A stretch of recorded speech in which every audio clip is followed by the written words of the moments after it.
halamaki paba kanda namaz da potlam lising taragani thoi lay ado hairi ba potlam lising train thoi do potlam train thoi da punna subsan khrena haiba thoi pa khredna ado ahan bada ilma Rasulullah sallallahu alaihi wasallam na haibi rami ilma khangbaga loinana tauba amal aduna kharata oirabasu ikhang khangdana tauba amal adudagi yamna hena fai si mamang da sandok pai khoi khangkhre ani subada wazu yaudrdi namaz oide ahum subada firoi gi matang do satar gi matang de khoina khangkhre dana adu mari subada matam neba ngasai gi potlam lising train thoi leibudo adugi manung dagi potlam train thoi da punna subchan khrimeba aduda ahan bada ilmani ani subada wazuni ahum subada firoi mari subada matam hai sidi namaz gi si aikoina namaz si sonba pungkun mari sigi manung da namaz sonba yadaba matam ahum leiba si ahan bakhang namaz sonba yadaba matam ahum haibadi numit thoglakpa matam numit yungba matam amadi numit changba matam si changingai gi matam haibadi numit si changjalakpa matam sigisi adagi numit chap yungkhalakpa matam adagi numit si thoglakpa matam hairiba matam ahum si sigi atopada aikoina namaz loinamak sonba yai ado namaz si sonba sida matam maina khaidu isin namaz ti loin chap manari meba jaise aikoina zuhur da faraz rekat mari soli si sigi se aikoina zuhur gi ne haibe zuhur oibe wane ba namaz manung da soli sing du loin chap manari meba adagi aikoina amaka asar da sonba kan da so asar gi ne haibe gi asar oibe wane ba namaz manung da soli pot du loin chap manari meba adudagi amaka aikoina sunnat rekat mari solba faraz rekat mari sonba namaz ni sonba dadi niyatu gi matung in sina sunnat ne har ga darja hanthari faraz ne har ga darja mayam mo wangna aduna namaz gi matam khang ba hairi si aikoina nupa gi na jamaat ki sat namaz sonba lai khredana nupi singina namaz gi matam si loi dringai gi mamangda namaz si sol hoba जैसे कि सम नायरब कांदा नुमित थोगक त्रिंगै की ममांगदा फजर की नमाज soul होबा अदु मतमद सोलिबा नमाज सुना ख्वाइदगी फबनेबा अदु कनागुम मीना तनबदगी खंगना नमाज से अस नहक लेरगा सोनगेन हायरगा मतम सि यैथो हल्लगा सोनबा तारगदी मागी मथक्ता लेरंबा नमाज की तोलम्मी बलंदोन दुदी कोखिगनेबा तौबतब मतम चाना सोनदबगी गुनादी पुगनेबा si fazail da mamang da yaw bani chahi karor amaga kayano adu jahannam da tagane matam da khakta son da bagi aduna namasi matam da son ba zaruri adagi zuhur matam lo zuhur gi matam yorok padagi na magi matam lo idri foba adugi matam piri dana mai matam singdu nama son ba adagi ekhoina khangga dabsi fajar gi namase फजर की नमाज सिदा फजर की सुन्नत रिकात अनि अमदि फरज रिकात अनि सिगी अतोपद सोनबे या बाइसी कजा सिंगबे या अदुगा अतै नफल नमाज ति हाइरि मतम सिदा सोनबे यादे फजर की मतम सि लोइद्रिङै ममांग सिदा फरज रिकात अनि सुन्नत रिकात अनि दो अदुगे अतोपद कजा नमाज सोनबे या अदुना तना अतै नफल नमाज सोनबे यादे अदुमै तौदना असर मतुंग सिदा असर की नमाज़ी सोलब मतुंगदा अखोइना कजा की नमाज़ी सोनिंग सोनबे याय अदुगा नफल नमाज सोनबा यादे सियमा मतमदा अदगी मंगा सुबना किबला की माइकैदा माइ ओनसिनबा तरुक सुबना नियत तौबा ngasai namasi gi maru oina namasi ni haiba lepkadorisi niyat tu dane lepkadorisi niyat tu chumdab taragadi akhoi na niyat amphok tawdab da soladi namas tu oide dana aina songadori namasi nafal ni sunnat ni faraz ni haibadu adugi niyat tawba adu niyat tawba sida akhoi na khangadab si namaz ki damakta kanagumba miyamna nafal namaz rekat ani songena Allahu akbar ina niyat si tawkheba aduga namasi sonba loidringai da kaithokhrene नमाज से तोखरेबा अदो अर्दि मागी मथक्ता हाइरिबा नमाज नफल रेकात अनि माना सोनगे न नियत तौखिबदो अदुदु कजा सिंग वाजिब नेबा हाना ममांग मंगी मथक्ता नमाज दु लेरमदे अदु माना मसाना आई सोलगे न नियत तौखरमिना नमाज दु मपुंग फाजनदबा तारगदि अदुगी नमाज दु हल्लगा मांगना कजा सिंग बतारेबा नियत तौजन खिबकान नमाज सोनबा हौखरदि नमाज दुगी कजा सिंग बमाई मथक्ता वाजिब ने नफल की निहर से नफल नमाज सोनगे न नियत तौरे बमाना आई नफल नमाज रेका अनि सोनिंगे की नियत तौरी अल्लाहु अकबर इन खुद पुल्ले अदुई मतुंग द कैनोम निंगसिंग ए अदोगे आइना नमाज तु काइथो अमगे चटलेने अदोदि आइना अस नफल नि सोनद्रसु यारे न खंदोकपा यादे मरमदि आइना सोनबा हौजन ग्रमिना अदुगी नमाज तु हल्लगा कजा सिंगबा आइगी थक्ता वाजिब ने कजा सिंगदब तारगे अदु गुना पुगनेबा तिके सुकाइदे हौद्रिङाइददि नमाज नियत तौबाइदे अखोइना अल्लाहु अकबर इन तकबीर हाइबसी तकबीर से हे हाइख्रबा अदुगी मतुंगददि अदुगी नमाज तो आइगी थक्ता लोइजनबा जरूरी ओइरमेबा आइना लोइजनलमदब तारगे अदुगी कजा सिंगनेबा ते सुबदा तकबीरे तहरीमा हाइबदी तकबीर हाइबसिदा नमाजदा अखोइना तकबीर हाइरिसे अल्लाहु अकबर इन तकबीर हाइरिसे सिगी ममिंगसि तकबीरे तहरीमा कवेबा तकबीरे तहरीमा हाइबदी हराम तौबा तकबीर हाइबनेबा हराम तौबा तकबीर हाइबदी नमाज की मपानदा जितने भी आइन तौबा यारंबा आई वरी सानबा चटपा लोइनमक्सि आई नमाज की मपानदा आइगिदमक लोइना हलाल नेबा लोइना यारियबा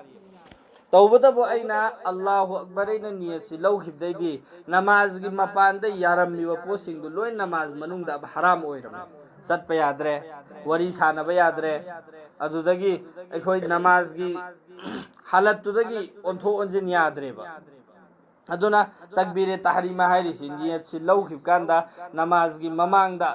अइंगोंदा हलाल ओइरमबसिंगदु हराम तौबा तकबीर अदुने तकबीरे तहरीमा हाइरिसि तकबीरे तहरीमा हाइबदि अल्लाहु अकबर इन खुद थांगल अखोइ नियत लौरिदो अदुदु तकबीरे तहरीमा कवेबा निपान सुबदा कयाम तौबा हाइबदि लेपसे सिगिसिदा अखोइ नुपी सिंगिददि अदुम नमाज सोनबसिदा लोइना लेपनरे नुपागिदा ख्वाइगी मरु ओइबा अखोइना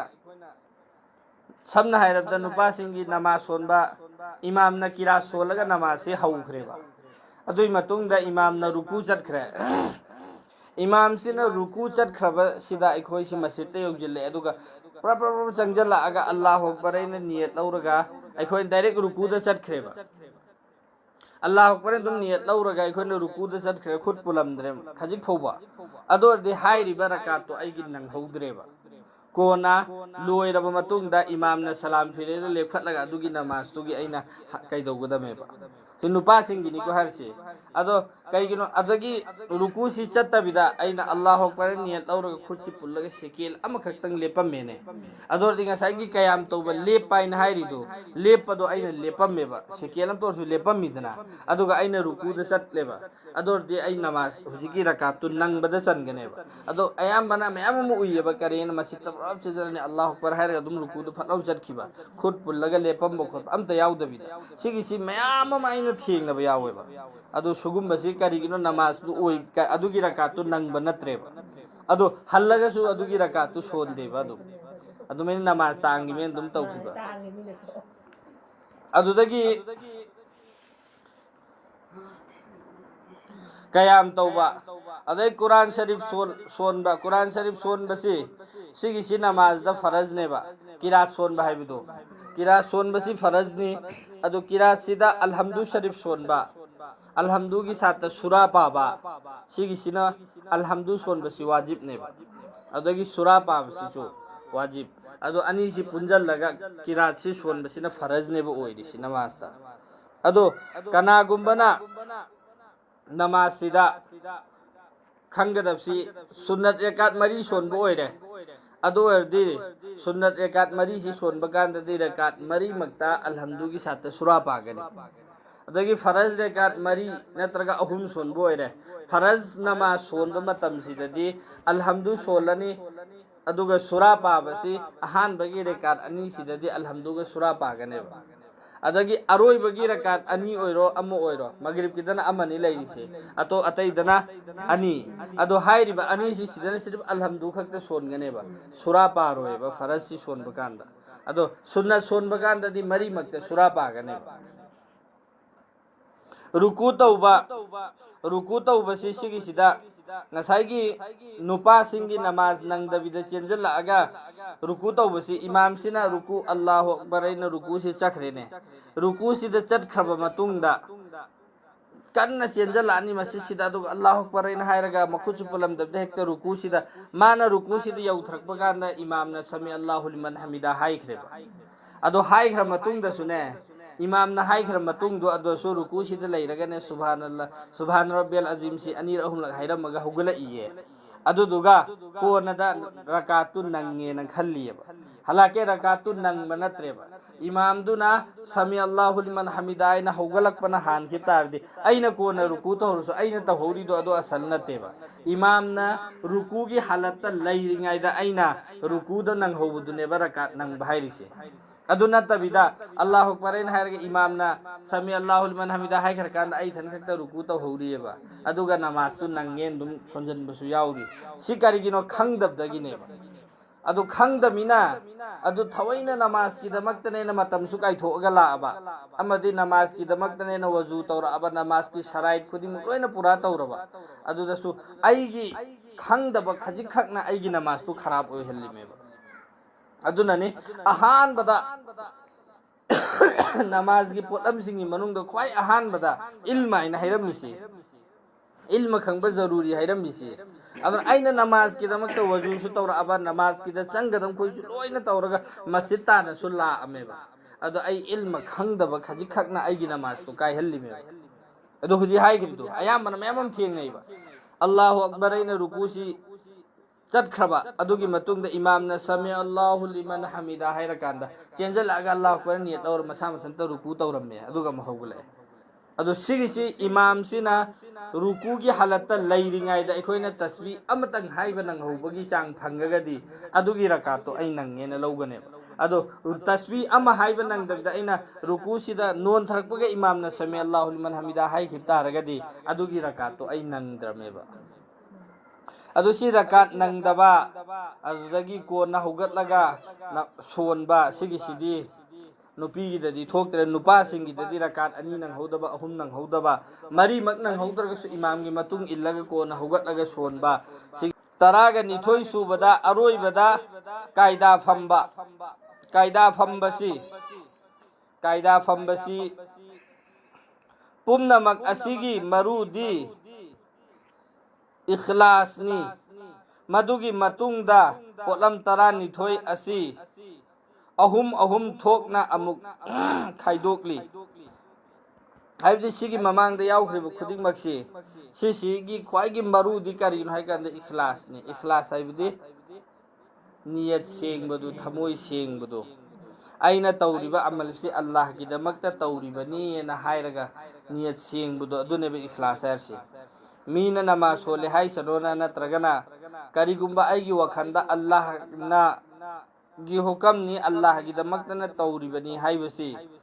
सिदगी खजिक खक्तंग लैथोखिब कांदा आई नियत सेंगद्रमे अदुगी नमाज तो अल्लाह गी दमकतो ओइररोइदमेबा तिमक आइगी वखंदा खलकपो खुदिंगमक लोइना अल्लाह ना फाबदि नत्तेबा तौबतो नमाज मनुंगदा अदुगुम्बो वखल लाकपदो अखोइना ngasai aina mamang da hai khredara namaz loiba kanda aikoina Allahumma inni zalamtu aina Allah da astaghfar tawhallisi adugumba namaz manung da khalloi da aina pamna di nataba aina di pam deba adu ai khanba pam deba adu masana khalai meba adugumba khalakhriba singdu adu singdu gi kokthok piningai gi Allah na mapung phawa namaz mu oihanningai gi damak taneba aroi da astaghfar tawhallisi aduna namaz loiraba matung da so नमाज़ी सलाम फिरेर मतुंग दा अस्तगफार अहुम लक्ति कम से कम solo हायरि अस्तगफिरुल्लाह रब्बी मिन कुल्ली ज़म्बि व अतूबु इलैहि हरसे अस्तगफार से अहुम luck solo हायरि नमाज़ से लोइरगा अदु करिगिरो ngasai manung da khalakkhriba aingonda aino oihanning da oirakkhrido aina di pukning changna soningi meba adu pukning changna son bi marak te hekta satauna lai mebo khando adu ngasai gi waswasa ka weba do ꯑꯗꯨ ꯁꯩꯇꯥꯟꯒꯤ ꯋꯁꯋꯁꯥꯅꯦꯅ ꯈꯟꯗꯣꯛꯄ ꯂꯥꯛꯏꯕ ꯋꯥꯈꯟꯗꯣ ꯑꯩ ꯋꯥꯈꯟꯗ ꯂꯥꯛꯑꯦꯅꯦ ꯂꯥꯛꯑ ꯃꯇꯨꯡꯗ ꯑꯦꯛꯇꯣ ꯀꯔꯤꯅꯣ ꯑꯩꯒꯤ ꯋꯥꯈꯟꯗ ꯂꯥꯛꯄ ꯍꯥꯏꯕ ꯑꯃ ꯑꯩꯅ ꯋꯥꯈꯟ ꯄꯨꯔꯛꯄ ꯍꯥꯏꯕ ꯑꯃ ꯑꯅꯤꯁꯤ ꯈꯦꯠꯅꯩꯕ ꯑꯩꯒꯤ ꯋꯥꯈꯟꯗ ꯂꯥꯛꯄꯗꯨꯗꯤ ꯂꯥꯛꯄꯒ ꯑꯩꯅ ꯑꯗꯣꯝꯗꯒꯤ ꯋꯥꯈꯟꯁꯤ ꯂꯩꯊꯣꯛꯈꯤꯕ ꯇꯥꯔꯒꯗꯤ ꯑꯗꯨꯒꯤꯗꯣ ꯑꯗꯨꯝ ꯁꯝꯃ ꯆꯠꯈꯤꯅꯦꯕ ꯁꯝꯅ ꯍꯥꯏꯔꯕꯗ ꯑꯩꯈꯣꯏꯒꯤ ꯊꯃꯣꯏꯁꯤꯗꯤ ꯀꯔꯤ ꯑꯃꯅꯦ ꯂꯝꯕꯤꯅꯦꯕ ꯂꯝꯕꯤꯁꯤꯗꯗꯤ ꯑꯐꯕꯁꯨ ꯆꯠꯂꯤ ꯐꯠꯇꯕꯁꯨ ꯆꯠꯂꯤ ꯂꯣꯏ ꯆꯠꯂꯤꯑꯕ ꯑꯗꯣ ꯂꯥꯛꯏꯕ ꯄꯣꯠꯇꯣ ꯑꯗꯨꯝ ꯆꯠꯍꯟꯈꯤꯕ ꯂꯥꯛꯏꯕ ꯄꯣꯠꯇꯨꯗ ꯑꯩꯅ ꯑꯗꯨꯗ ꯆꯨꯝꯃꯤꯅꯦꯅ ꯑꯗꯨꯗ ꯈꯟꯖꯜꯂꯒ ꯃꯈꯥ ꯇꯥꯅ ꯑꯩꯅ ꯑꯗꯨꯒꯤ ꯋꯥꯈꯟꯗꯨꯕꯨ ꯀꯟꯇꯤꯅ꯭ꯌꯨꯁ ꯇꯧꯕ ꯇꯥꯔꯒꯗꯤ ꯑꯗꯨꯗ ꯒꯨꯅꯥꯅꯦꯕ ꯂꯥꯛꯑꯦ ꯂꯥꯛꯑꯒ ꯑꯗꯨꯝ ꯁꯝꯃ ꯆꯠꯈꯤꯕꯗꯨꯗꯤ ꯀꯅꯥꯅꯣ ꯑꯐꯕꯁꯨ ꯆꯠꯂꯤ ꯐꯠꯇꯕꯁꯨ ꯆꯠꯂꯤ ꯑꯗꯨꯗ ꯑꯩꯈꯣꯏꯒꯤ ꯐꯥꯔꯣꯏꯕ ꯑꯗꯨ ꯂꯥꯛꯇꯕ ꯄꯣꯠ ꯑꯩꯒꯤ ꯋꯥꯈꯟꯗ ꯂꯥꯛꯇꯕ ꯀꯥꯟꯗꯁꯨ ꯑꯩꯅ ꯅꯤꯡꯁꯤꯡꯉꯒ ꯈꯟꯕ ꯍꯥꯏꯕ ꯑꯃ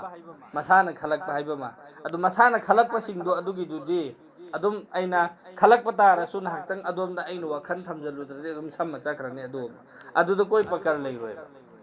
ꯑꯗꯨꯅ ꯅꯃꯥꯖꯁꯤꯒꯤꯗꯃꯛꯇꯁꯨ ꯄ꯭ꯔꯦꯛꯇꯤꯁ ꯇꯧ ꯍꯥꯏꯔꯤꯕ ꯄ꯭ꯔꯦꯛꯇꯤꯁ ꯇꯧ ꯍꯥꯏꯔꯤꯁꯤ ꯅꯃꯥꯖꯁꯤ ꯄꯨꯡ 24ꯁꯤꯗ ꯅꯃꯥꯖ ꯔꯀꯥꯠ ꯑꯅꯤꯈꯛꯇꯪꯗꯤ ꯄ꯭ꯔꯦꯛꯇꯤꯁꯀꯤꯗꯃꯛꯇ ꯈꯥꯏꯗꯣꯛꯎ ꯍꯥꯏꯔꯤ ꯅꯐꯜ ꯔꯀꯥꯠ ꯑꯅꯤꯁꯤ ꯁꯣꯜꯂꯒ ꯍꯥꯏꯕꯗꯤ ꯑꯩ ꯅꯃꯥꯖꯁꯤꯒꯤ ꯃꯅꯨꯡꯗ ꯑꯩ ꯋꯥꯈꯜ ꯑꯃ ꯐꯥꯎꯕ ꯗꯨꯅꯤꯌꯥꯒꯤ ꯆꯪꯍꯜꯂꯣꯏꯒꯦ ꯍꯥꯏꯕꯒꯤ ꯅꯤꯌꯠꯁꯤ ꯇꯧꯔꯒ ꯅꯃꯥꯖꯁꯤ ꯁꯣꯟꯕ ꯁꯤꯁꯤ ꯇꯝꯃꯨ ꯍꯥꯏꯔꯤꯕ ꯋꯥꯈꯜꯁꯤ ꯆꯪꯗꯅꯤꯡꯉꯥꯏ ꯑꯗꯨꯕꯨ ꯇꯧꯕꯇꯕꯨ ꯅꯃꯥꯖꯒꯤ ꯃꯅꯨꯡꯗ ꯑꯩꯈꯣꯏꯒꯤ ꯊꯃꯣꯏꯗ ꯂꯥꯛꯄ ꯍꯥꯏꯕꯁꯦ ꯁꯤꯁꯤꯗꯤ ꯂꯥꯛꯐꯝ ꯊꯣꯛꯏ ꯂꯥꯛꯀꯅꯦꯕ ꯃꯔꯝꯗꯤ ꯅꯃꯥꯖꯁꯤ ꯑꯦꯛ ꯅꯨꯔꯅꯦꯕ ꯅꯨꯔ ꯍꯥꯏꯕꯗꯤ ꯀꯔꯤꯅꯣ ꯃꯉꯥꯟ ꯅꯃꯥꯖꯁꯤ ꯑꯦꯛ ꯅꯨꯔꯅꯤ ꯃꯉꯥꯟꯅꯦꯕ ꯑꯗꯣ ꯑꯩꯈꯣꯏꯒꯤ ꯊꯃꯣꯏ ꯃꯅꯨꯡꯗ ꯃꯝꯃꯒ ꯂꯩꯔꯝꯕ ꯃꯐꯝꯁꯤ ꯁꯤꯒꯤꯁꯤꯗ ꯑꯩꯈꯣꯏꯅ ꯅꯃꯥꯖꯒꯤꯗꯃꯛꯇ ꯑꯜꯂꯥꯍꯨ ꯑꯛꯕꯔ ꯑꯩꯅ ꯅꯤꯌꯠꯁꯤ ꯂꯧꯕ ꯀꯥꯟꯗ ꯉꯁꯥꯏꯒꯤ ꯃꯝꯃ ꯂꯩꯔꯝꯕ ꯃꯐꯝꯗꯣ ꯑꯗꯨꯗ ꯅꯃꯥꯖꯒꯤ ꯃꯉꯥꯟꯁꯤ ꯆꯪꯉꯛꯑꯝꯃꯦꯕ ꯊꯃꯣꯏꯁꯤ ꯉꯥꯜꯂꯦꯕ ꯑꯗꯨꯅ ꯑꯃꯝꯕ ꯄꯣꯠꯇ ꯑꯃꯝꯕ ꯃꯐꯝꯗ ꯂꯩꯔꯝꯕ ꯄꯣꯠꯁꯤꯗꯤ ꯀꯔꯤꯅꯣ ꯎꯗꯦꯗꯅ ꯉꯥꯜꯂꯛꯄ ꯀꯥꯟꯗꯗꯤ ꯁꯤꯗꯁꯨ ꯂꯩꯔꯦ ꯁꯤꯗꯁꯨ ꯂꯩꯔꯦꯅ ꯎꯔꯛꯏꯗꯅ ꯁꯤꯁꯦ ꯑꯩꯈꯣꯏꯅ ꯃꯩ ꯃꯨꯊꯠꯄ ꯀꯥꯟꯗ ꯄꯨꯃꯝ ꯃꯝꯃꯅꯤ ꯀꯩꯝꯇ ꯎꯔꯔꯣꯏꯕ ꯃꯩ ꯊꯥꯜꯂꯀꯥꯟꯗ ꯁꯤꯗꯁꯨ ꯂꯩꯔꯦ ꯁꯤꯗꯁꯨ ꯂꯩꯔꯦꯅ ꯎꯔꯛꯏꯗꯅ ꯑꯗꯨꯃꯥꯏꯅ ꯉꯁꯥꯏꯒꯤ ꯑꯩꯒꯤ ꯊꯃꯣꯏ ꯃꯅꯨꯡꯗꯗꯤ ꯂꯩꯈ꯭ꯔꯤꯃꯦꯕ ꯂꯩꯈ꯭ꯔꯤ ꯄꯣꯠꯇꯨ ꯎꯔꯝꯗꯦꯕ ꯑꯩ ꯅꯤꯡꯁꯤꯡꯉꯝꯗꯦꯕ ꯅꯃꯥꯖꯒꯤ ꯅꯤꯌꯠ ꯂꯧꯕ ꯀꯥꯟꯗ ꯅꯤꯡꯁꯤꯡꯉꯛꯏꯁꯤꯗꯤ ꯉꯁꯥꯏꯒꯤ ꯅꯃꯥꯖꯒꯤ ꯃꯉꯥꯟꯗꯣ ꯑꯩ ꯊꯃꯣꯏꯗ ꯅꯃꯥꯖꯒꯤꯗꯣ ꯁ꯭ꯂꯥꯏꯗꯨ ꯀꯥꯞꯆꯜꯂꯛꯄ ꯀꯥꯟꯗ ꯎꯔꯛꯑꯦꯗꯅ ꯑꯗꯨꯅꯦꯕ ꯑꯩ ꯋꯥꯈꯜꯗ ꯈꯜꯂꯛꯏꯁꯤ ꯀꯩꯒꯨꯝꯕ ꯄꯣꯠ ꯆꯩꯁꯤ ꯀꯥꯎꯊꯣꯛꯈꯤꯕꯁꯤ ꯅꯃꯥꯖ ꯃꯅꯨꯡꯗ ꯑꯌꯥꯝꯕ ꯅꯤꯡꯁꯤꯡꯉꯛꯄꯅꯦꯕ ꯁꯤ ꯃꯤ ꯈꯨꯗꯤꯡꯃꯛꯇ ꯊꯣꯛꯀꯟꯕ ꯋꯥꯅꯤ ꯑꯩꯅ ꯀꯩꯒꯨꯝꯕ ꯄꯣꯠ ꯑꯃ ꯀꯟꯅ ꯊꯤꯔꯝꯃꯤꯑꯕ ꯐꯪꯗ꯭ꯔꯦꯕ ꯀꯗꯥꯏ ꯊꯝꯈ꯭ꯔꯤꯃꯁꯨ ꯀꯥꯎꯊꯣꯛꯈ꯭ꯔꯦꯕ ꯑꯗꯣ ꯑꯩ ꯅꯃꯥꯖ ꯁꯣꯟꯕꯩ ꯖꯔ ꯅꯦꯠ ꯂꯧ ꯀꯥꯟꯗ ꯑꯗꯨꯗꯅꯤ ꯂꯤꯍꯧꯔꯤꯗꯣ ꯅꯤꯡꯁꯤꯡꯉꯛꯀꯅꯦꯕ ꯑꯩꯒꯤ ꯅꯤꯡꯁꯤꯡꯉꯛꯏꯗꯣ ꯑꯩꯅ ꯇꯧꯈ꯭ꯔꯤꯕ ꯄꯣꯠꯅꯤꯅ ꯑꯩꯒꯤ ꯊꯃꯣꯏꯗꯗꯤ ꯑꯗꯨꯗꯣ ꯔꯦꯀꯣꯔꯠ ꯇꯧꯔ ꯂꯤꯍꯧꯔꯤꯃꯦꯕ ꯑꯩꯒꯤ ꯃꯥꯏꯟꯗ ꯑꯩ ꯊꯃꯣꯏꯗ ꯑꯗꯨ ꯔꯦꯀꯣꯔꯠ ꯇꯧꯔ ꯂꯤꯍꯧꯔꯤ ꯄꯣꯠꯅꯦꯕ ꯑꯗꯨ ꯉꯁꯥꯏꯒꯤ ꯉꯥꯏꯍꯥꯛꯇꯪꯗꯨꯗ ꯂꯥꯝꯕ ꯐꯪꯗꯕꯩꯅꯦꯕ ꯑꯗꯣ ꯑꯩꯅ ꯅꯃꯥꯖꯀꯤ ꯁꯣꯟꯕꯩ ꯂꯦꯞꯄ ꯀꯥꯟꯗꯗꯤ ꯉꯁꯥꯏꯒꯤ ꯃꯉꯥꯟꯗꯨ ꯂꯥꯛꯄ ꯀꯥꯟꯗ ꯎꯔꯛꯏꯃꯦꯕ ꯅꯤꯡꯁꯤꯡꯉꯛꯏꯃꯦꯕ ꯑꯗꯨꯅ ꯅꯃꯥꯖ ꯃꯅꯨꯡꯗ ꯂꯥꯛꯏꯕ ꯋꯥꯈꯜꯁꯤꯡꯁꯤ ꯍꯥꯟꯅ ꯑꯩꯒꯤ ꯊꯃꯣꯏꯗ ꯂꯩꯈꯤꯕꯁꯤꯡꯁꯦ ꯑꯌꯥꯝꯕ ꯂꯥꯛꯀꯜꯂꯦꯕ ꯑꯗꯒꯤ ꯁꯤ ꯈꯛꯇ ꯂꯥꯛꯀꯅꯤ ꯍꯥꯏꯕꯕꯨꯗꯤ ꯂꯩꯇꯦꯀꯣ ꯁꯩꯇꯥꯟꯒꯤ ꯋꯁꯋꯁꯥ ꯍꯥꯏꯕ ꯑꯃꯁꯨ ꯂꯩ ꯁꯩꯇꯥꯟꯅ ꯁꯤ ꯈꯜꯂꯨꯅꯦꯅ ꯊꯧꯖꯜꯂꯛꯄ ꯍꯥꯏꯕ ꯑꯃ ꯑꯗꯨꯗꯒꯤ ꯑꯃꯅ ꯑꯩꯒꯤ ꯊꯃꯣꯏꯗ ꯂꯩꯕꯗꯣ ꯑꯗꯨ ꯎꯔꯛꯄ ꯑꯃ ꯑꯅꯤꯃꯛꯁꯤ ꯑꯗꯨ ꯀꯔꯤꯒꯨꯝꯕ ꯑꯩꯒꯤ ꯊꯃꯣꯏꯁꯤ ꯁꯤꯒꯤꯁꯤꯗ ꯁꯥꯍꯕꯥꯏ ꯀꯤꯔꯥꯝꯁꯤꯡꯅ ꯅꯃꯥꯖ ꯁꯣꯟꯕ ꯀꯥꯟꯗ ꯑꯜꯂꯥꯍꯒꯤ ꯔꯁꯨꯜꯅ ꯁꯥꯍꯕꯥꯏ ꯀꯤꯔꯥꯝꯁꯤꯡꯅ ꯑꯜꯂꯥꯍ ꯋꯥꯂꯥꯁꯤꯡꯅ ꯅꯃꯥꯖꯁꯤ ꯁꯣꯟꯕ ꯀꯥꯟꯗ ꯃꯈꯣꯏꯅ ꯅꯃꯥꯖ ꯁꯣꯜꯂꯤꯉꯩ ꯃꯅꯨꯡꯗ ꯃꯄꯥꯟꯁꯤꯗ ꯇꯧꯅꯕ ꯊꯕꯛ ꯑꯃ ꯐꯥꯎꯕ ꯈꯪꯗ꯭ꯔꯤꯁꯤ ꯀꯔꯤꯒꯤꯅꯣ ꯈꯪꯕ꯭ꯔꯥ ꯃꯈꯣꯏꯒꯤꯗꯤ ꯊꯃꯣꯏꯗ ꯑꯜꯂꯥꯍꯒꯤ ꯑꯀꯤꯕ ꯔꯁꯨꯜꯒꯤ ꯅꯨꯡꯁꯤꯕ ꯖꯟꯅꯠꯀꯤ ꯅꯨꯡꯉꯥꯏꯕ ꯖꯍꯟꯅꯝꯒꯤ ꯑꯀꯤꯕ ꯁꯤ ꯄꯨꯝꯅꯃꯛꯁꯤ ꯃꯈꯣꯏ ꯊꯃꯣꯏꯗ ꯊꯟꯅ ꯂꯩꯔꯤꯃꯦꯕ ꯑꯗꯨ ꯊꯃꯣꯏꯗ ꯂꯩꯔꯤꯃꯤ ꯇꯧꯕꯇꯕꯨ ꯗꯨꯅꯤꯌꯥꯅꯤꯅ ꯗꯨꯅꯤꯌꯥꯒꯤ ꯇꯧꯗꯕ ꯌꯥꯗꯕ ꯊꯕꯛ ꯊꯧꯔꯝꯁꯤꯡ ꯇꯧꯕꯗ ꯉꯥꯏꯍꯥꯛꯇꯪ ꯑꯗꯨꯗꯒꯤ ꯂꯥꯞꯊꯣꯛꯄ ꯇꯥꯔꯁꯨ ꯑꯜꯂꯥꯍꯨ ꯑꯛꯕꯔ ꯑꯩꯅ ꯅꯤꯌꯠ ꯂꯧꯕ ꯀꯥꯟꯗꯗꯤ ꯉꯁꯥꯏ ꯃꯣꯏ ꯊꯃꯣꯏꯗ ꯂꯩꯕꯁꯤꯡꯗꯣ ꯃꯃꯥꯡꯗ ꯎꯔꯛꯏꯃꯦꯕ ꯑꯗꯨꯅ ꯃꯈꯣꯏꯁꯦ ꯍꯦꯛꯇ ꯑꯜꯂꯥꯍꯒꯤ ꯃꯥꯏꯀꯩꯗ ꯆꯨꯞ ꯂꯥꯎꯅ ꯂꯨꯞꯆꯟꯈꯤꯑꯕ ꯑꯗꯨꯅ ꯅꯣꯡꯃ ꯑꯜꯂꯥꯍꯒꯤ ꯔꯁꯨꯜꯅ ꯅꯃꯥꯖꯁꯤ ꯁꯣꯜꯂꯒ ꯂꯩꯔꯝꯕ ꯁꯥꯍꯕꯥꯏ ꯀꯤꯔꯥꯝ ꯑꯃ ꯂꯥꯛꯑꯒ ꯃꯇꯨꯡꯗ ꯑꯜꯂꯥꯍꯒꯤ ꯔꯁꯨꯜ ꯃꯇꯨꯡꯗ ꯃꯥꯁꯤ ꯅꯤꯌꯠ ꯂꯧꯔꯦ ꯑꯜꯂꯥꯍꯒꯤ ꯔꯁꯨꯜꯅ ꯁꯣꯜꯂꯤꯐꯥꯎ ꯁꯣꯟꯗꯣꯔꯃꯦꯅ ꯑꯗꯣ ꯑꯜꯂꯥꯍꯒꯤ ꯔꯁꯨꯜꯅ ꯁꯣꯜꯂꯛꯄꯁꯤꯗ ꯃꯥꯁꯤ ꯂꯦꯞꯄꯁꯤꯗ ꯋꯥꯔꯛꯑꯦ ꯑꯍꯥꯟꯕ ꯁꯨꯔꯦ ꯕꯀꯔꯥ ꯁꯣꯟꯗ꯭ꯔ ꯂꯣꯏꯈ꯭ꯔꯦ ꯁꯨꯔꯦ ꯑꯥꯂꯤ ꯏꯝꯔꯥꯟ ꯁꯣꯟꯗ꯭ꯔ ꯂꯣꯏꯈ꯭ꯔꯦ ꯃꯥꯅ ꯈꯜꯂꯦ ꯁꯤꯒꯤꯁꯤꯗ ꯔꯨꯀꯨ ꯁꯖꯗꯥ ꯇꯧꯔꯛꯑꯅꯤ ꯁꯤꯗ ꯔꯨꯀꯨ ꯆꯠꯂꯛꯑꯅꯤ ꯁꯤꯗ ꯔꯨꯀꯨ ꯆꯠꯂꯛꯑꯅꯤꯅ ꯁꯨꯝ ꯉꯥꯏꯕ ꯔꯨꯀꯨ ꯆꯠꯂꯛꯑꯅꯤ ꯈꯜꯂꯦ ꯁꯨꯡꯆꯠ ꯆꯠꯂ ꯂꯥꯁꯇ ꯃꯥꯇ ꯋꯥꯗꯅ ꯇꯣꯛꯑꯦꯕ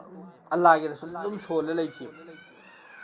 ꯑꯍꯤꯡ ꯆꯨꯞꯄ ꯆꯨꯞꯄ ꯅꯃꯥꯖꯀꯤꯗꯃꯛꯇ ꯂꯦꯞꯄ ꯀꯥꯟꯗ ꯑꯜꯂꯥꯍꯒꯤ ꯔꯁꯨꯜꯒꯤ ꯃꯈꯣꯡꯁꯤ ꯆꯥꯎꯈꯠꯂꯦ ꯍꯥꯏꯅ ꯄꯣꯝꯈꯠꯂꯦ ꯍꯥꯏꯅ ꯑꯗꯨ ꯉꯁꯥꯏꯒꯤ ꯖꯥꯍꯤꯔꯤ ꯑꯦꯇꯕꯥꯔꯗ ꯌꯦꯡꯕ ꯀꯥꯟꯗ ꯃꯈꯣꯡꯗꯨ ꯆꯥꯎꯈꯠꯂ ꯄꯣꯡꯈꯠꯂꯤꯗꯨ ꯋꯥꯔꯤꯃꯦꯕ ꯇꯧꯕꯇꯕꯨ ꯑꯜꯂꯥꯍꯒꯤ ꯔꯁꯨꯜꯅ ꯅꯃꯥꯖꯒꯤꯗꯃꯛꯇ ꯂꯦꯞꯈꯤ ꯃꯇꯝꯗꯗꯤ ꯃꯃꯥꯡꯗ ꯖꯟꯅꯠ ꯗꯣꯖꯛ ꯂꯣꯏꯅ ꯎꯔꯒ ꯂꯩꯔꯃꯤꯅ ꯑꯩꯒꯤ ꯈꯣꯡꯗ ꯀꯔꯤ ꯇꯧꯔꯤꯃꯣ ꯑꯩꯒꯤ ꯍꯛꯆꯥꯡꯗ ꯀꯔꯤ ꯇꯧꯔꯤꯃꯣ ꯂꯣꯏ ꯀꯥꯎꯊꯣꯛꯏꯃꯦꯕ ꯍꯖꯔꯠ ꯑꯂꯤꯒꯤ ꯃꯈꯣꯡꯗ ꯇꯦꯟꯅ ꯄꯥꯟꯕꯒꯤ ꯂꯩꯔꯦ ꯇꯦꯟꯁꯤ ꯁꯠꯄ ꯉꯝꯗ꯭ꯔꯦꯕ ꯇꯦꯟꯁꯤ ꯇꯦꯟꯖꯩꯅ ꯄꯥꯜꯂꯒ ꯊꯤꯟꯖꯜꯂ ꯂꯩꯈꯤꯕꯗꯩ ꯁꯠꯇꯣꯛꯄ ꯉꯝꯗ꯭ꯔꯦ ꯁꯠꯄ ꯉꯝꯗ꯭ꯔꯦ ꯀꯔꯤꯒꯤ ꯃꯥꯒꯤ ꯅꯥꯕꯗꯨ ꯑꯗꯨꯗꯨꯅ ꯁꯠꯄ ꯉꯝꯗꯗꯅ ꯂꯩꯔꯦ ꯑꯗ ꯑꯩ ꯅꯃꯥꯖꯀꯤꯗꯃꯛꯇ ꯂꯦꯞꯈ꯭ꯔꯒꯦ ꯑꯗꯨꯒꯤ ꯃꯇꯨꯡꯗ ꯁꯠꯂꯣꯅ ꯍꯥꯏꯕ ꯃꯥꯅ ꯅꯃꯥꯖꯀꯤ ꯅꯤꯌꯠ ꯂꯧꯈ꯭ꯔꯦ ꯑꯜꯂꯥꯍꯨ ꯑꯛꯕꯔ ꯑꯗꯨꯒꯤ ꯃꯇꯨꯡꯗ ꯃꯥꯒꯤ ꯃꯈꯣꯡꯗꯩ ꯇꯦꯟꯗꯨ ꯁꯠꯇꯣꯛꯈꯤꯕꯗ ꯈꯪꯍꯧꯗ꯭ꯔꯦ ꯃꯥꯅ ꯅꯃꯥꯖ ꯂꯣꯏꯔꯛꯄ ꯀꯥꯟꯗ ꯑꯩ ꯁꯠꯈ꯭ꯔꯕꯣ ꯑꯣꯏꯅ ꯍꯪꯉꯛꯑꯦ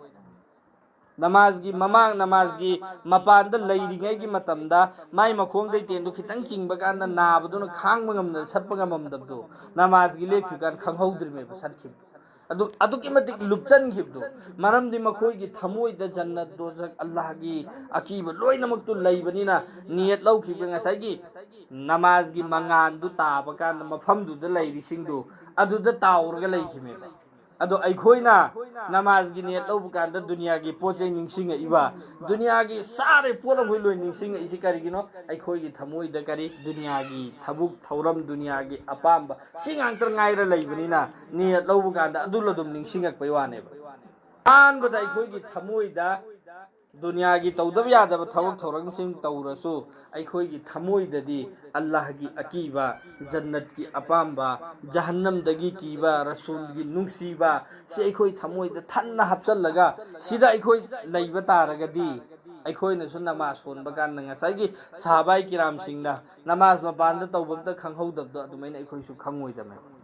ꯑꯩꯈꯣꯏꯗꯤ ꯑꯩꯈꯣꯏꯒꯤ ꯏꯃꯨꯡ ꯃꯅꯨꯡꯒꯤ ꯆꯥꯅ ꯊꯣꯡꯅꯤꯡꯉꯥꯏꯒꯤ ꯑꯗꯨꯗꯒꯤ ꯑꯗꯨꯒꯤ ꯑꯗꯥꯒꯤ ꯗꯨꯅꯤꯌꯥꯒꯤ ꯁꯥꯔꯦ ꯈꯨꯗꯤꯡꯃꯛꯁꯦ ꯑꯩꯈꯣꯏꯒꯤ ꯄꯨꯡ 24ꯒꯤ ꯁꯦꯗ꯭ꯌꯨꯜꯁꯦ ꯑꯩꯈꯣꯏꯒꯤ ꯊꯃꯣꯏꯗ ꯋꯥꯈꯟꯗ ꯂꯩꯔꯤꯃꯤꯅ ꯅꯃꯥꯖꯒꯤ ꯖꯠ ꯅꯦꯠ ꯂꯧꯕ ꯀꯥꯟꯗ ꯉꯥꯏꯍꯥꯛꯇꯪ ꯀꯥꯎꯊꯣꯛꯑꯝꯃꯁꯨ ꯅꯃꯥꯖꯀꯤ ꯉꯁꯥꯏ ꯃꯉꯥꯟꯗꯨ ꯇꯥꯔꯛꯄ ꯀꯥꯟꯗ ꯂꯣꯏꯅ ꯑꯩꯈꯣꯏ ꯋꯥꯈꯟꯗ ꯅꯤꯡꯁꯤꯡꯉꯛꯄꯅꯦꯕ ꯅꯃꯥꯖ ꯃꯅꯨꯡꯗ ꯅꯤꯡꯁꯤꯡꯉꯛꯄꯁꯦ ꯁꯤꯒꯤꯁꯤꯗ ꯅꯃꯥꯖ ꯃꯅꯨꯡꯗ ꯅꯤꯡꯁꯤꯡꯉꯛꯄ ꯃꯇꯝꯗ ꯑꯗꯨ ꯑꯩꯈꯣꯏꯒꯤ ꯅꯃꯥꯖꯗ ꯀꯩꯁꯨ ꯑꯀꯥꯏꯕ ꯑꯣꯏꯗꯦ ꯑꯩꯈꯣꯏꯅ ꯈꯜꯂꯒꯦꯅ ꯃꯗꯨꯗ ꯈꯜꯂꯛꯄ ꯃꯇꯝꯗ ꯄꯨꯒꯅꯤ ꯇꯧꯕꯇꯕꯨ ꯑꯗꯨꯗꯨꯅ ꯅꯃꯥꯖꯗꯤ ꯑꯃꯨꯛ ꯀꯥꯏꯍꯜꯂꯣꯏꯗꯧꯅꯦꯕ ꯅꯃꯥꯖꯗꯤ ꯑꯣꯏꯒꯅꯦꯕ ꯅꯃꯥꯖꯁꯤ ꯁꯤꯒꯤꯁꯤꯗꯅꯦ ꯅꯃꯥꯖꯒꯤ ꯃꯥꯒꯤ ꯁꯔꯥꯏꯠ ꯅꯃꯥꯖꯒꯤ ꯐꯔꯖ 12 ꯂꯩꯔꯤꯁꯦ नमाज की फरज 12 सी कायद्री फौबा नमाज की वाजिब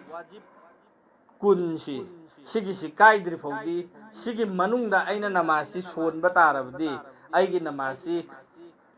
अदुम ओइख्रगनेबा नमाज अदो नमाज दुगी सोलिबा मीगी मागी केफियत दुगी मतुंग इन्ना सवाब तोंगान तोंगान मदुना अमनेबा कना कना गुम्बना नमाज दी सोनगनी नमाज दु सोनबगी मतुंग इन्ना मागी मथक्ता तोलंबा लंदोन दुदी कोखिगनी नमाज सोली दुगी सवाब अमता फंगोय कना गुम्बना नमाज अमा सोनबगांदा नमाज 19 की 19 की 19 की सवाब फंगनी अदु ngसाई सोलिबा मीदुगी केफियत मागी थमोईगी हालत अमदी माना खुसु खुजु पुकनिंग चंगी दुगी मतुंग इन्ना जितना माना पुकनिंग चंगगा सोलिबा खोई सवाब हेनगनेबा अदुगा नमाज ओइबगी अरोइबा थाक्ति करिनो फरज काइद्रे वाजिब काइ खितारसु सजा सहु तौरे अदोरदि नमाज दि ओइख्रनेबा ओइख्रिबा नमाज दु अदुदुगी सवाब फंगहौबा फंगहौदबा अदुनेबा असलदि अदुना मपुंग फाना सोनबा तारेबा कइगिनो हाइ कांदा नमाज सोनदौरिमेना सो इखोइना वजु तौरबा नमाज की हर शराइत खुदिंगमक मतम काइथोबा लोइनमक काइथोगा नमाज की नमक्तनेना लेपे अदुदुगा नमाज सु सोलगा अमका फगमम दोगबा सवाब सु फंगदि कइ काने अल्लाह के रसूल की हदीस अमा गी मफहुमदा सुमैन हाइ करियना कनागुम मीसिना नमाज सि सोले अदुगा नमाज सि लोइरा मतुंगदा नमाज सि माना सोलिबा नमाज सि अमनबा फीना दुम ताजल्लगा मागी ममाइदा हल्लगा लंजल्लमी अदुना करिगी रुकू मपुंग फाना तौदबा सजदा रुकू हाइबदी हर एक रुकन लैरिसिंगसि मपुंग फाना तौदबा हथु हथु तौबा मागी नमाज दु लोइरा मतुंगदा अमनबा फीदौना माइ ममाइदा थाजल्लमगनी आसमान योखत ओई अदो तारगदी मागी नमाज तो हनगद्रा हल्लोइद्रा मसलानिको माना सोलिबा नमाज दु हनगद्रा हल्लोइद्रा नमाज दुदी बिआईनी ही माना सोलिबा नमाज दो फरज वाजिब कायदब सोनख्रे नमाज दुदी ओइख्रनेबा नमाज दु सोनबगी फंगदब सवाब तो फंगरोयबा सन हद कनागुम मी मा जोहर की नमाज सोलेबा अल्लाह अकबर थुना सोले मासे अदुगा नमाज लोइरेबा अदु मासी नमाज दु थुना सोनखिबना मरम ओइरगा माना खल्ले ऐसी नमाज ओइदर माले नमाज हनगेना कोई जरूरत नते नमाज दी हल्लरोयबा नमाज तुदी सोन ख्रमिना हल्लरोयबा नमाज दो अदुगी दुदा ngसाई जुहोर की नमाज मंगोंदा कजा ओइररोयबा अदु जुहोर की नमाज तु सोन ख्रिदुगी सवाबती फंगरोयबा ति सोनबा मतमदा पुकनिंग चंगना रुकू सजदा मपुंग फाना फाना तौबा अमदी नमाज की मनुंग दो वखल लाक्तनिंगाई गी खुय कन्न होतनबा अदु ngसाई की पोलम तरागा निथोय पोलम लिसिंग ट्राइन थोय लैबदगी पोलम ट्राइन थोय हुजिक हाइख्रे हाइरिबा पोलम ट्राइन थोय सिदगी सो अमका पोलम अहुम अहुम थोई सिनि हरसे पोलम अमममदगी अहुम अहुम अदो अहान बदा इल्म की सरुक अहुम ने अदुदी असिनी ngसाई की अहान बदा इल्म हाइखिदना इल्म दुगी सरुक अहुम नेबा फरज अमसुंग सुन्नत सिंबु तोंगान तोंगान न खंगबा इल्म द पोलम अहुम ने अदो अहान बदा करिनो फरज अमसुंग सुन्नत सिंबु तोंगान तोंगान न खंगबा अनि सुबदा वजू अमसुंग नमाज द याउरिबा फरज अमसुंग सुन्नत सिंगी मसक खंगबा अहुम सुबदा शैतान न मवोंग करमना नमाज थुगाइरीबा हाइबा असि खंगबा ngसाई की वखल लाकपा इन हाइख्रिदो अदुगी दुदा सिसु चल्लेबा फरज अमसुंग सुन्नत सिंग तोंगान तोंगान न खंगबा हाइबदे आइनो सोलिब नमाज सि फरज नि सुन्नत नि अदगी नमाज मनुंग द याउरिबा अमल सिंगसि सिगी सिसु फरज ओइबा अमल सुन्नत ओइबा लोइ लैरिदना अदु सिसिंगी तोंगान तोंगान न खंगबा अदगी वजू अमसुंग नमाज द याउरिबा फरज अमसुंग सुन्नत सिंगी मसक खंगबा वजू द फरज क्यानो सुन्नत क्यानो नमाज द सुन्नत क्यानो फरज क्यानो सि पुमनमक्सि खंगबा जरूरी नेबा अदगी अहुम सुबदा शैतान न मवोंग करमना नमाज थुगाइरी हाइबा असि खंगबा नमाज थुगाइबा हरसि एक तो अमन करी नमाज सोनबा हौरबा मतुंगदा थुगाइनिंगाई गी होतनबा शैतान दी किसी भी हालत कोई भी आदमी अफबा अमल तौकिसि मा कैदोरुंदा पामदेबा अदुना अहान बदी माना तौगदोरसि थुगाइगदोरसि नमाज की माइकैदो ओंजनदनिंगाई गी नमाज मतम ओइरकपदगी थबुक्सि अखोयना तुमि बोइरेदना मालिश तौदना नुगाइना तुमहलनि हौगत्तनिंगाई सिमा होतनखरनि अदुई मतुंग द कैगुम अखोयना अतोप थबक अमा तौद लैबो ओइरेने थबकसि ngसाई की नमाज मतम ओइरक्त्रिंगाई ददी तौरसु तौदरसु यारंबा थबक सिंगदो नमाज मतम ओइरक्पदैदि तौदब यादब थबक ओइहल्लानेब शैतानसिना वखनसिदे इसी तौजलंदबदि कम तौबा आइन लोइ सि नमाज की दम चंखरदि सि कमैन तो हौदोरबा सि मयाम अमा खलहल्लकदौरेबा अदु सिंगदो अखोय खंगबा तारेबा करियना सि शैतान ना इंगोंद थौजिल्ला इमी नमाज सि मतम सि चोन थानगदि तौर इमी हाइसे अखोय खंगबा तारेबा अदो मपान की नमाज की मनुंग द चंगक्त्रिंगाई की ममांग सि सिगी सिदबा अहान भरपूर कोशिश तौरनी नमाज की माइके द चंगक्तनिंगाई की ngamaana ngamdadana ikhoina ngamdana changakre namaz gi mai kaida adem ko waju tawbuka nama changani waju tawbuka da proper tawjelu he na ngasai gi waju gi sunnat sing mustahab sing do suna taw handengai faras ka taw su waju oibani ne kaina haijil laga ba waju si mapung phan daringai hot narani adu so ikhoina pulapna mapung phana tawraga lakhre ba adai namaz gi dabakta allah akbar ina lepasi sidai di manu wakhan si makhan makhan gi khalan ningai hot narane ba namaz di sol halaga sawab phang loi duru me mana होना दौर सिमाई कोशिश से नमाज एक सलाम फिरैद्री फौसे सिगी सिमान ने किसी भी हालत नमाज थुगाई निगाई गी अमदि नमाज मनुंग द सोनबदि सोल हल्लगसु सोन खिप तारगसु नमाज दुगी फंगदब सवाब तो फंगहल लोइदगी होना दौर मेबा अदुना मागी वसवसा मांग थुगाई रखपसिंग सि अदुदगी एखोय ngakne चटप तारे अनि सुबदा वजुगी सरुक अहुमनी ngasai mamangda waju hai khidna adu waju gi saruk ahum ne ba ahan bada kalak mi haubadagi pukning sengdokpa waju taurisi sigisi kalak mi haubadagi pukning sengdokpa ani subada hakchanggi kayat singbu gunahadagi sengna thamba waju taubasida aikhoina laigadaba karisi ꯑꯍꯨꯝ ꯁꯨꯕꯗ ꯋꯖꯨ ꯇꯧꯕꯗ ꯏꯁꯤꯡ ꯍꯦꯟꯅ ꯑꯃꯗꯤ ꯋꯥꯠꯅ ꯁꯤꯖꯤꯟꯅꯗꯕ ꯑꯍꯥꯟꯕꯗ ꯀꯂꯛ ꯃꯤꯍꯧꯕꯗꯒꯤ ꯄꯨꯛꯅꯤꯡ ꯁꯦꯡꯗꯣꯛꯄ ꯋꯖꯨꯁꯤ ꯇꯧꯕ ꯀꯥꯟꯗ ꯑꯩꯈꯣꯏꯅ ꯅꯤꯌꯠꯁꯤ ꯇꯧꯕ ꯇꯥꯔꯦꯕ ꯈꯨꯠ ꯍꯥꯝꯃꯤꯕ ꯈꯣꯡ ꯍꯥꯝꯃꯤꯁꯤꯗꯁꯨ ꯑꯩꯈꯣꯏ ꯄꯨꯛꯅꯤꯡꯁꯤ ꯂꯣꯏꯅ ꯆꯥꯝꯊꯣꯛꯑꯝꯕ ꯑꯗꯒꯤ ꯍꯛꯆꯥꯡꯒꯤ ꯀꯌꯥꯠꯁꯤꯡꯕꯨ ꯒꯨꯅꯥꯍꯗꯒꯤ ꯁꯦꯡꯅ ꯊꯝꯕ ꯋꯖꯨꯁꯤ ꯇꯧꯕ ꯀꯥꯟꯗ ꯃꯤꯑꯣꯏꯕꯒꯤ ꯒꯨꯅꯥꯁꯤ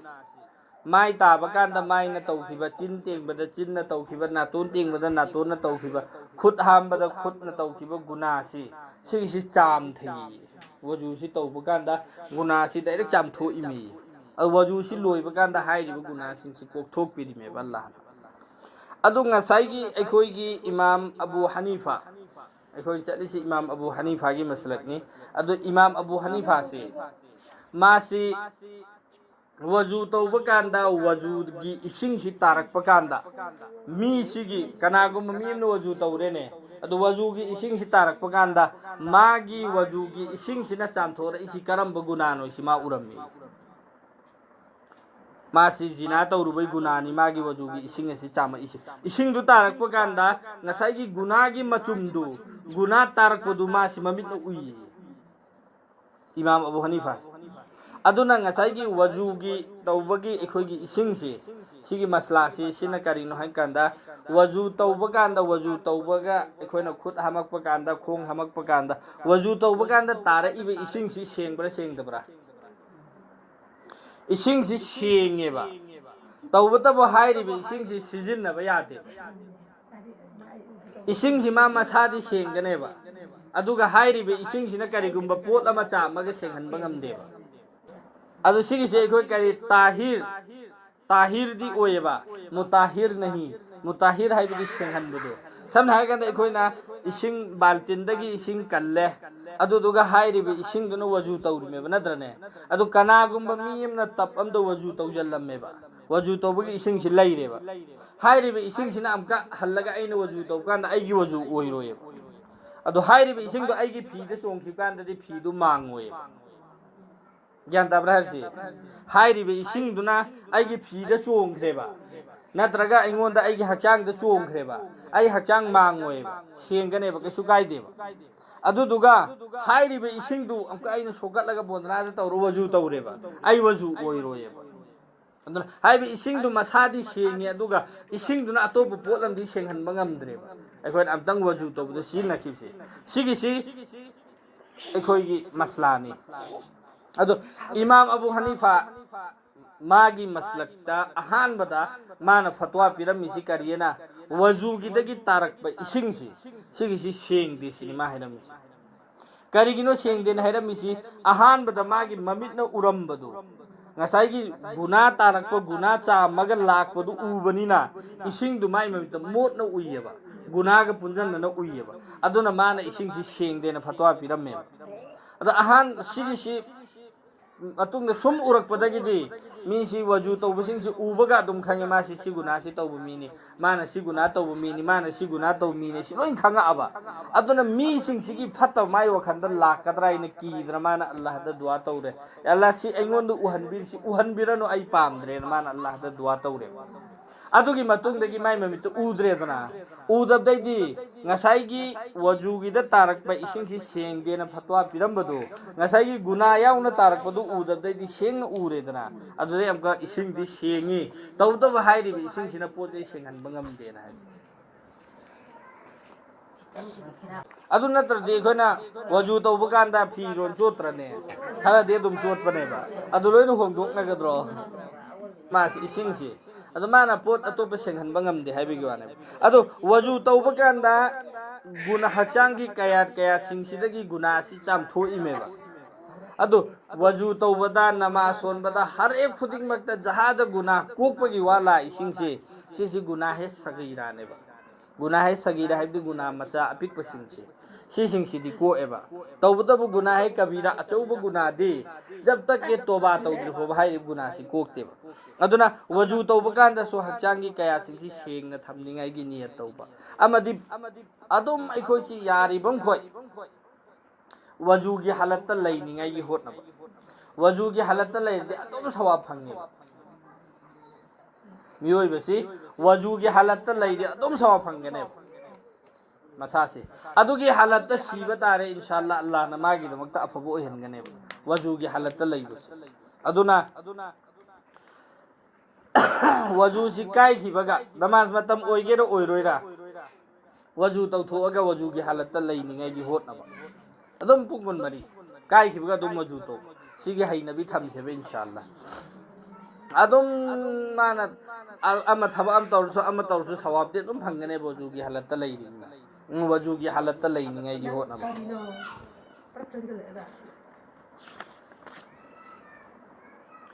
वजू तौबदा इसिंग हेना अमदि वाटना सिजिन्नदबा हारसी वजू तौ मतमदा इसिंगसी वाटना सिजिन्नरे खल्लो बचेत मखाई कंगहौबो वाटहौबो यावगनी अदुना हक्चांगी कया चांबगी हाइरि मफमसिदि सेंगना चांगदमी तौदबो हेना सिजिन्नदबा हारसी नंदा वजू तौबसिदि इसिंग याम हेना सिजिन्नैबा हुजिक मतमददि अयाम्बना नंदा वजू तौनरे नलदा वजू तौबसिदि हुजिक ना अखोइना वजू तौबसिदि वजू तौबु लोइकान इसिंग बार्टिन लम मखादा खोंगदा चोंखलक्तनिगाने बार्टिन थम्बसे बार्टिन दु थल्ले वजू तौबु लोइकान इसिंग बार्टिन लम डायरेक्ट चंगे वजू तौबु कान मरमदे अखोइना खुद हामिङै मतमदसु इसिंग दु लेप्तबि तारा लैरिमिना अदु हेना सिजिन्नरेमेबा इसराफ कौवेबा सिसि हेना सिजिन्नबा फत्तेबा गुनानेबा सिसु बोंदनामना कोनबदु बार्टिल लम चंगेबा अखोइना वजू तौबु कईगुम मतमददि अयुक्की फजरगी वजू तौबदि बार्टिल अनि मुक चंगेबा मरमदि अदुम थादो लेमिना माइसि सेंगनिङाइ तारे खुद लोइन सेंगना हामदर तौबदा इसिंग दु लेप्तबि तारे मिना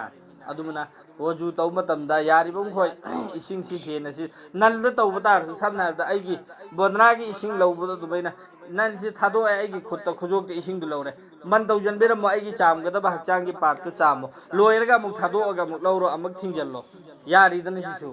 नलदा तौरसु यादी यायबा थिंदोक थिंजिंदो तनबगी साटो लैथोअने अदुगा सीना काप थल्लगा तौ खर कन्नगा थादोकपा कानदि इसिंग बार्टिन अहुम मरी नेबा इखोय मांगहल्लिसि इरुबो कोनबा इसिंग वजू तौदा मांगहल्लेबा अदुना सि इसिंगी इसराफ तौबगी गुना पुगनेबा अहुम सुबदा फिरोय नि ngसाइगी हाबदि सतरदो अदुगिसु सरुक अहुम थोई हलाल कमाईदगी लैबा फी ओइबा फीसी सिगिसी हलाल कमाईदगी लैबा ओइबा अनि सुबदा असेंगबा फी ओइबा अहुम सुबदा सुन्नत की फिजुल ओइबा खुमिद खुमदबा अमसुंग अचाउरम कानबगिदमक्ता सेटपा नत्तबा असिना चिंगबा फिजोलदा सतर की मतांगनदी ममांगदा लोय हाइख्रे सतर कराई दिना कराई फौनो कयाम हांख्रगदी नमाज ओइबु ओइदबा हाइख्रेतना अदगी सिसिना मनुंगी ओइबा पोतना ngसाइगी आइगी लैरिबा आइ सेटलिबा फीसी नमाज सोनबदा सेटलिबा फीसी हलाल कमाईदगी लैबु ओइबा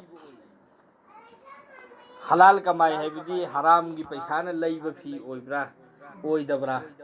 हराम की पैसा नत्रगा हलाल की पैसा है अखोइना खंगेना इगोंदा लैबा कांददे सिना सेंगबनी सिना खितंग समना हाबदा बुहोत की पैसा फंगे अदुदा फीरोन अहन अहन मयम लैहौरे अदुगा नमाज सोनबा कांदा फजा फजाना सेटलगा सोले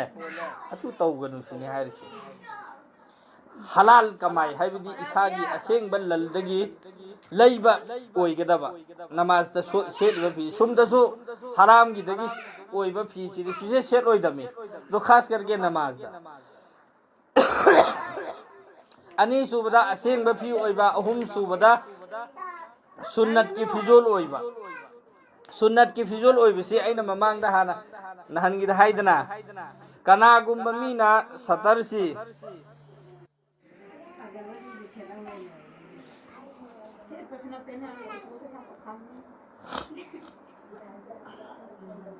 अदुना सेलिबा फीसी हलाल की ओइगदबा अनीसु अहुम सुबना गरी सुन्नत की फिजुल ओइबा सुन्नत की फिजुल ओइबा हाइबदी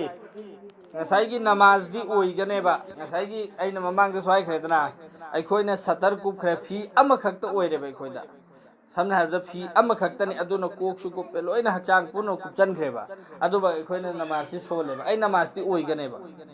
मनुंगदा अमता सेता अमखक्ना पुलो कुपचनखरेसो आइगी नमाज दी ओइगनेबा तौबदबु सेटलिबा फीसी सुन्नत की फिजुल ओइहल्लो हाइबिनिदा अदुदा लोइना मक सुपखरे Mari subada matam khangba asigisu polam ahumni matam khangnabagidamagta nungsa mangal amasung thawal michakna chingbada yamna kupna yengsinba haujikki matamdadi ghari na sille hujik matamdadi ghari danidana matam si samna hairkanda ikoina asargi azal lawgodorba samna hairkanda asar azal lawgodamina ani ahum trangairkanda johorgi namaz sonjalle matam khangdradi sisu farak neba ai namazu oirudurmeba ayuk si fajar si phokon hawul edu ga numit udri khoina ado somda numit thokko matam di oiri makru oi matam da si allah akbar ni taur namaz sonjalle aduna matam si kupna se nau sini harsi ai sina soliba namaz si matam chari bra cha dabra namaz matam hen kharbra leiribra hojikti ghari da loin sin khre ilai lai potne thawa misak engobagi numit engobagi kisu darkar oidre dana ghari da laikre amadi namaz matam gi oiba chat loina yum khuding makta leram gadi namaz matam gi johor gi dene se bho ngasi gi tarik sida numit thok padana sida ne se bho na absu loi semdok ta laikra midna adu gi matam sing du yengaga matam du khangna taw haibani da samna habda si soigal si karam kanda fajar gi gumba fajar gi se hawgala aga khoina pung da eng da bida haifet eng as mangan thogak trena namaz sonjalle somdana nung mangbagi numit thogak ta da leibo eramadi adunde gari de engo matamdo pung aduk chatle ador di hairi ba pungsing si namaz sonba yari bra matam gi chat tu da mu engo engba ganda esigi matam si ne se bodi makru matam ne na hairamo adudi nahaktang makru matam du loi helaga sol aduni thai si matam si am cheksin na se no haito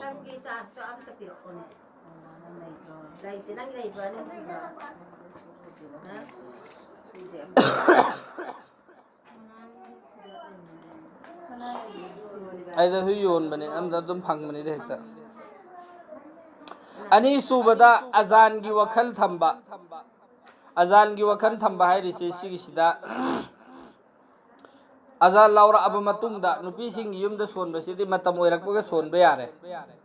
tawbutabo aikoina samna haibda pung hujik johor gi namaz sonba yai pung 13 makhai tadringai de adum johor gi namaz sonba yare ba adu kanago nupi namaz sondo ike sukai deba sondo su yai matam oirakpaga sonba yai hujikti khangde kaya da le matam du eng khangde adu 13 makhai sidadi dum sonba yare maram di 13 makhai de juma gi azal laurga isina ma sonba yare na neba ado 13 makhai de gi oro haibji yarak pade gi dum sonba yare ba adu tawbada ba ai gi mahla gi azal law si ai khange ba pung amma ta matam da mahla gi azal law hai se ai khange ba ado aina pung ama ta ga do minute amma wat ingai da isi namaz ki niyat laure ba ado de ai gi namaz manung da azan challane ba adu na ngasai pung ta ga da azan laur ka da bnina azan du lawhan khra matung da sol ba natrang na azan du gi mamang oirega sol hawra su yare ado azan laur matung da sol ang khwai dei phare aduna azan si gi matam si gi se khoina khang batai azan matam khangaga azan si aigi namaz manung da yari bung khoi chalhandaba chan khardi kai sukai budi natte ko ador so chalhandaba aduni azan matam gi wakhan thamba hai si